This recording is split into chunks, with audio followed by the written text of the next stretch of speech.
Saúdo a igreja com a paz do nosso Senhor Jesus, meus irmãos. Mais uma vez, eu confesso a minha gratidão e alegria por estar aqui mais uma vez na casa do Senhor, juntamente com a família em Cristo Jesus, todos os nossos irmãos. Estou muito feliz por mais uma oportunidade, um privilégio de estar aqui. Muitos gostariam de estar na casa do Senhor, no santuário de Deus, e não conseguem ainda se desprender de um leito de um hospital e às vezes até de um lugar onde estão encarcerados. Amém? Irmãos, vamos ser breves. Eu vou ler aqui a minha Bíblia lá em Mateus capítulo 28, versos 19, vamos ler apenas os 19 para que nós começamos bem, para que todos fiquem bem animados.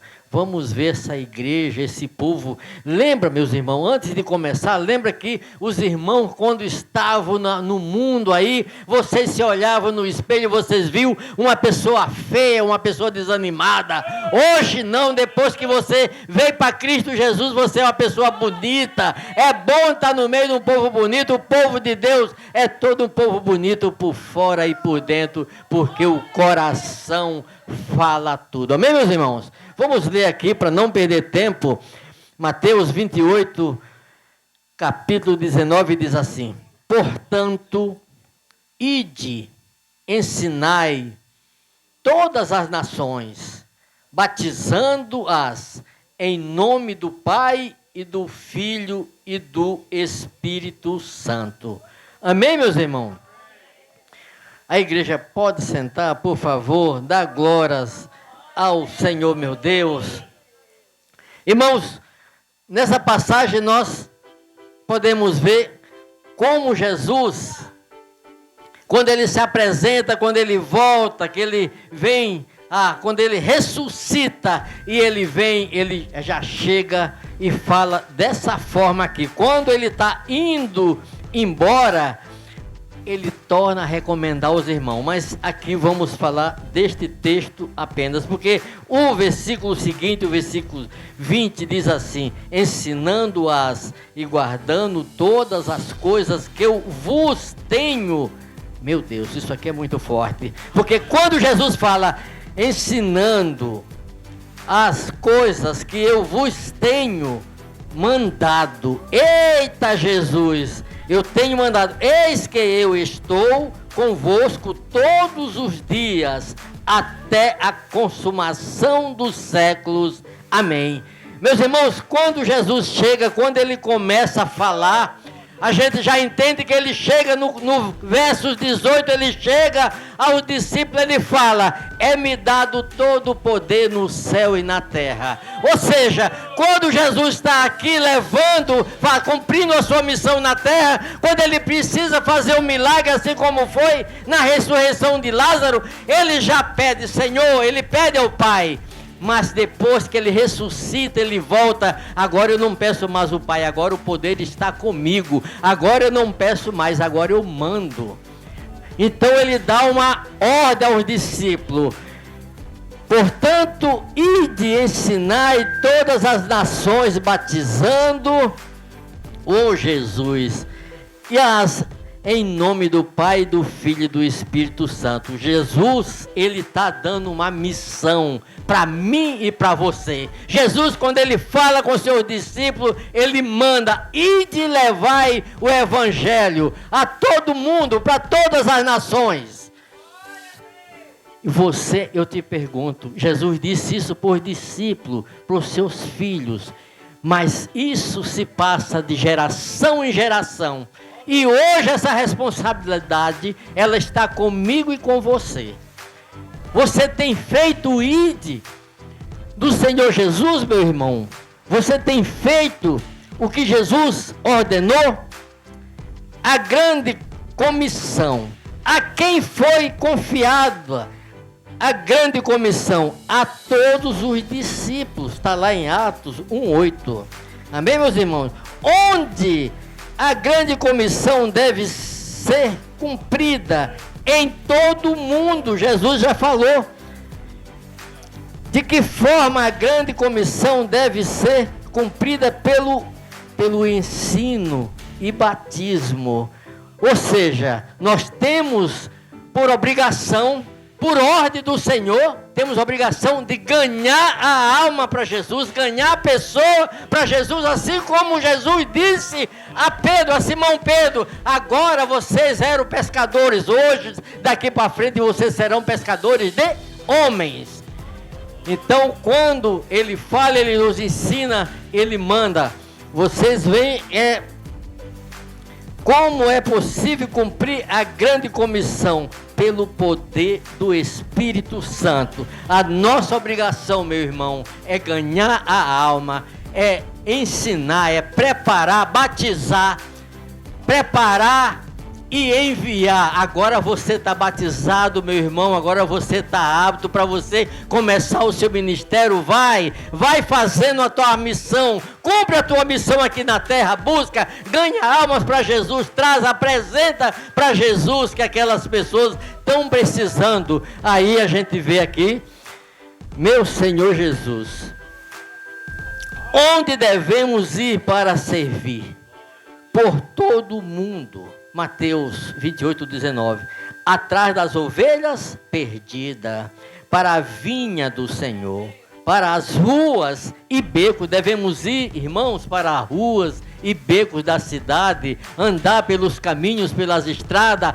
Antes tinha muita fila nos bancos, hoje não tem. Na fila do banco, na fila da casa lotérica. Mas tem uma coisa que me chamou muito a atenção aqui nessa passagem, nos esboços das nossas Bíblias. Aqui tem algo que nós vamos ver lá na frente, amém, meus irmãos?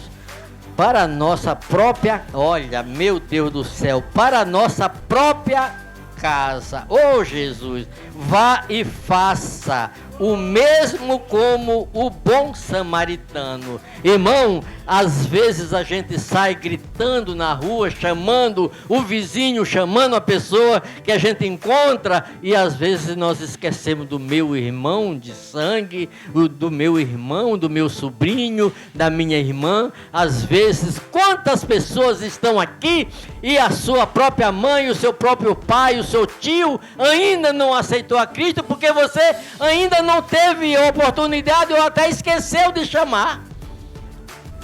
Hoje eu até conversava com o pastor aqui, eu tenho um irmão que é duro, mas Deus está trabalhando na vida dele, porque eu estou em oração buscando.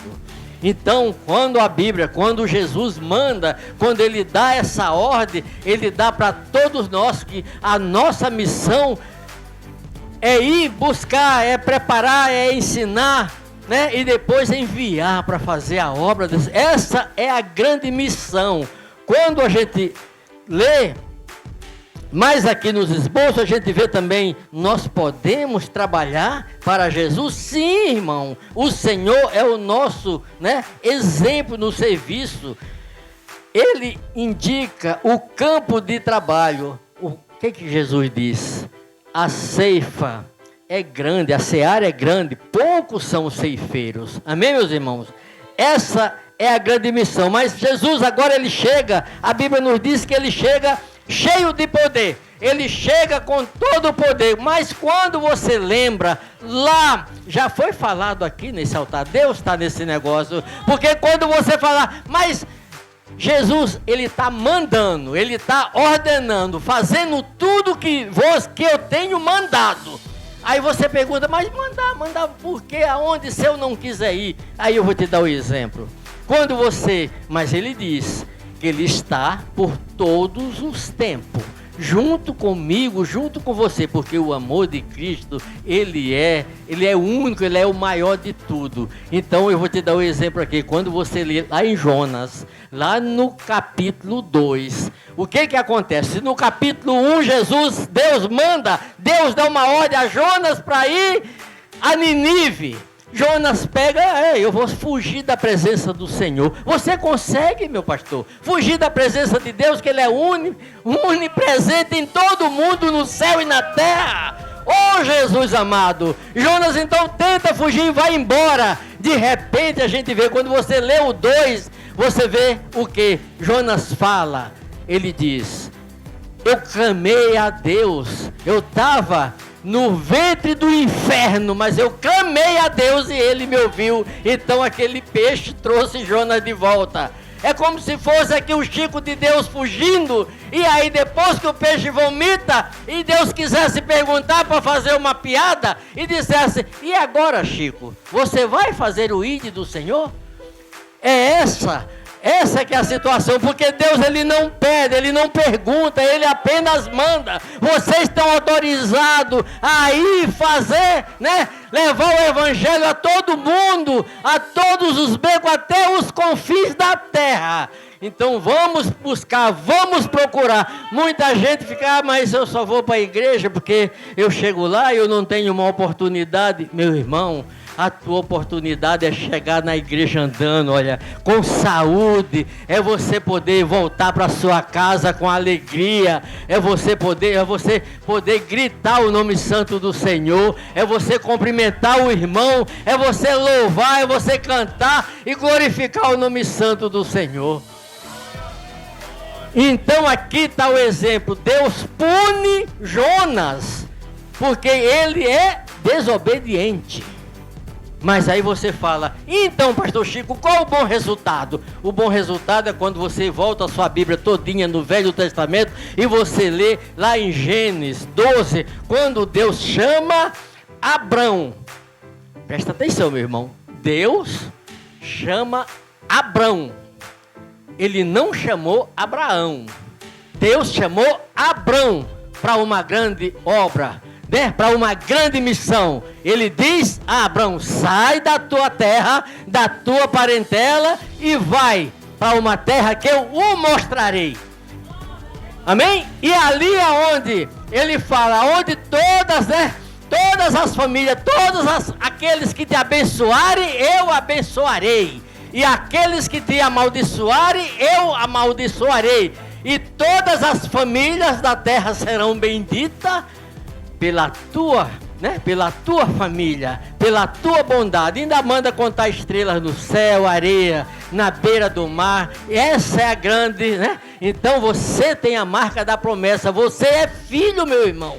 Depois que Abraão sai, ele vai, então sim, aí Deus muda para Abraão. Quando você sai, meus pastores, quando você sai, né, da presença, dos costumes, da tradição onde você foi criado, e você busca o Senhor Jesus, Ele transforma, Ele faz, Ele te muda. Você nasce da água e do Espírito para o Senhor Jesus, você se transforma uma outra criatura, e Jesus muda até o nome, Deus muda até o nome. Então foi mudado de Abrão para Abraão. Quem foi Abraão?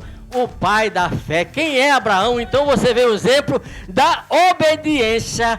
A Bíblia diz que Deus abençoou Abraão de uma forma tão grande, uma maneira tão grande, que como ele foi abençoado, e o neto de Abraão, o filho de Jacó, os filhos de Jacó, Jacó é neto de Abraão, Abraão é pai de Isaac, Isaac pai de Jacó. Os filhos de Jacó foi mudado também o nome de Jacó, porque são os israelitas, é aquela grande nação, é aonde vem, né, aquela descendência toda que chegou a mim e a você.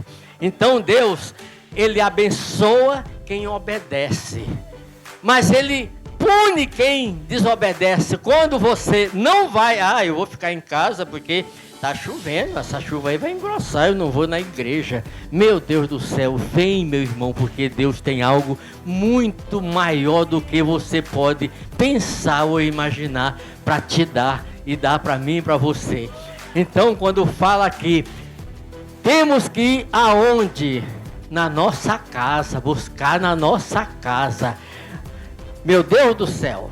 Aí diz aqui, bem aqui no meu esboço aqui, a quem foi confiado a grande comissão? A todos os discípulos. Agora vem. Por quanto tempo vale a grande comissão? Até a volta de Cristo. Meu Senhor Jesus. Pastor, vê aí o tempo, pastor. Porque até a volta de Cristo. Então, Mas será que Cristo vai voltar quando? Meus irmãos, eu te digo com toda certeza, com todo, né? Não, eu digo com a percepção, com as coisas. Quando Jesus falou que quando tiver reino contra reino, filho contra pai, mãe contra filho, e todas as coisas estiver acontecendo diferente, então o fim está próximo. Eu não sei quando vai ser, mas eu estou me preparando para quando eu ouvir o toque da trombeta, eu falar: Senhor, eis-me aqui, Pai, eu vou subir, meu Deus.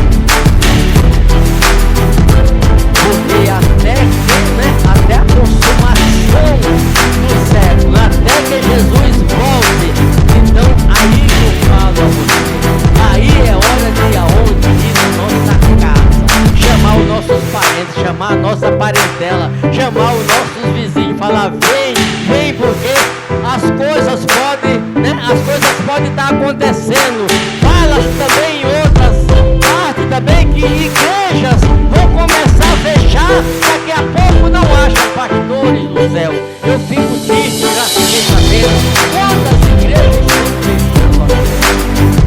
Quantas igrejas já fecharam as portas, quantas pessoas, saíram da presença de Deus. E aí eu digo: mas e agora? Se a igreja fechou a porta, a igreja que eu ia, fechou a porta, a igreja que eu estava pensando, fechou a porta, já não há mais um profeta, um homem de Deus levando a palavra, ganhando alma e preparando as pessoas para Cristo. Eu digo a vocês: sabe quem?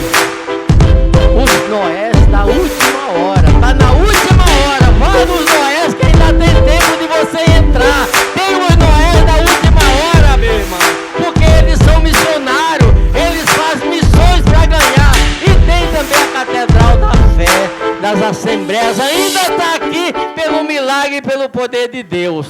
É assim que se faz missão, é assim que a gente vai e ganha as almas para Jesus, prepara e envia para que todos tenham e comece o seu ministério fazendo essa grande obra, porque Deus é amor, Deus é poderoso, Deus é fiel para mim, pela minha e pela tua vida.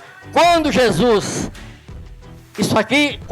volta, quando Jesus está aqui já próximo a subir, quando Jesus está próximo a subir, em Atos dos Apóstolos, capítulo 1, versos 8, diz assim: mas recebei a virtude do Espírito Santo, que em Jerusalém, como em toda a Judéia e Samaria, até aos confins da terra. Mais uma vez, Jesus fala até os confins da terra. Por quê? Porque ele está falando no geral, para a gente ir aonde tiver alma. Tem uma vida, tem uma alma, nossa, vamos atrás dessa alma. Essa alma, não, meu irmão, mas aquela alma ali é de um cachaceiro. Essa alma vale mais para Jesus ainda do que a alma de um rico. Quando você lê a Bíblia lá em Lucas 16, verso 19, fala o que? A diferença entre o rico e Lázaro. Você vê que o rico só fala o status, o rico, mas o mendigo é falado quem? Lázaro, porque o meu tesouro está aqui, está lá. O meu tesouro, lá a traça não come, o ferrugem não destrói, porque quem se apega em tesouros mundanos, em coisas materiais, que adianta, como disse Jesus, que adianta o homem ganhar o mundo inteiro e perder sua alma para Cristo. Aí vem também aquela parábola, aquela situação de a terra vai dar conta de todo, no dia do juízo a terra vai dar conta de todo mundo, que ela comeu. Aí ontem nós tivemos um pregador aqui e ele contou um grande testemunho. Isso me chamou muito a atenção e eu quero te dizer nesta noite que aqueles que a terra comeu, se ele estiver coxo, se ele estiver doente, se ele estiver cego, se ele estiver do jeito que ele tiver, ele foi enterrado. Mas quando a terra devolver, ele não vem desse jeito, ele vai sair andando bonzinho, porque porque Deus é fiel, para recolher aquele que vai para a glória, vai bom, e aquele que não quis ir para a glória. Nós temos duas opções, meu irmão. o Espírito é de Deus. Ele recolhe a hora que Ele quer. Mas a alma é sua. A alma é minha. Eu tenho livre-arbítrio de levar minha alma para o reino da glória ou levar minha alma, pastores, para aquele lugar onde há ranger de dente, dores, que ninguém merece ir. Então, mas isso depende de mim e de você. Por que que Jesus fala, ide e levai o evangelho? Para que todos tenham oportunidade, todos vejam a palavra do Senhor, né? Todos transmitam a mensagem do Senhor, para que então todos vejam e escolhem. Cada um tem um livre-arbítrio para escolher. Eu quero a minha alma lá no reino da glória, porque eu ainda vou perguntar para o pai Abraão como foi a vida dele aqui na terra. Eu não sei, a Bíblia não fala daquele outro cidadão chamado Matusalém, que foi o cara que viveu mais tempo nessa terra, mas a Bíblia só fala que ele morreu com aquela idade toda, não fala também para onde ele foi. Mas eu quero falar com aqueles mais velhos, com Enoque, Elias, Eliseu, né? Aquelas pessoas, Jeremias, Daniel, que não se contaminou com as coisas do rei. Daniel foi fiel até o fim, ele enfrentou os leões, porque Deus estava lá, estava com Daniel. Deus também estava no forno.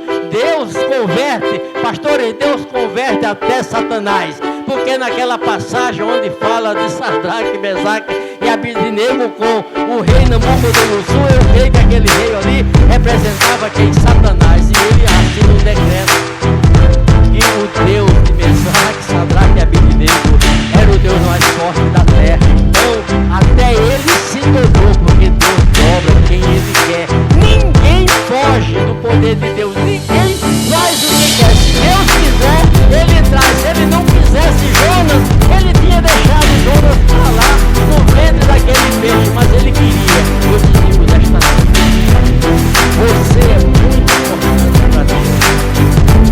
Você tem algo que Deus não deu ainda para muita gente, a oportunidade de adorar o Senhor, servir o Senhor em espírito e em verdade. Você tem a oportunidade de fazer o ide do Senhor. Ele te manda, Ele te autoriza, Ele te manda fazer. Vamos fazer mais, meus irmãos. Vamos fazer melhor. Vamos fazer missões, assim como os Noés da última hora. Isso vai servir de exemplo. Eu estou muito orgulhoso de estar aqui. Tão orgulhoso, a carne não orgulhoso de nada, porque diminua eu, porque mas eu quero ver essas missões. Eu já falei que o nosso ocupado, pastor, no ano que vem estará aqui. Eu não sei ainda a data, mas no ano que vem ele estará aqui, porque isso é um aprendizado a mais. Toda vez que eu vejo, um pastor experiente, com a bagagem que nós temos aqui, pastor Flávio, esse homem de Deus, só que eu já sabia quem era ele e não conhecia. Agora eu sei quem é o pastor Flávio, o homem de Deus. Aqui nós temos o varão aqui, pastor, temos aqui o missionário Daniel, temos aqui todo esse povo aqui, essas mulheres maravilhosas. Estão fazendo o que essas pessoas aqui? Estão fazendo o ide do Senhor. Isso é para servir de exemplo e gás para que eu e você possamos fazer mais, inspirado neles e no nosso pastor Fábio Soares, que é um grande homem nessa terra. Pastor, o teu galardão eu tenho certeza que vai ser muito maior do que você imagina. Eu louvo a Deus, louvo a vida do meu pastor Geilson, da nossa pastora Sheila, por poder estar aqui e trazer essa mensagem. Eu espero que ela fique gravada nos nossos corações e que nós possamos fazer melhor o ide do Senhor, para que nós possamos também entrar no reino da glória com louvor e alegria e saltando como aquele coxo entrou na igreja. Amém?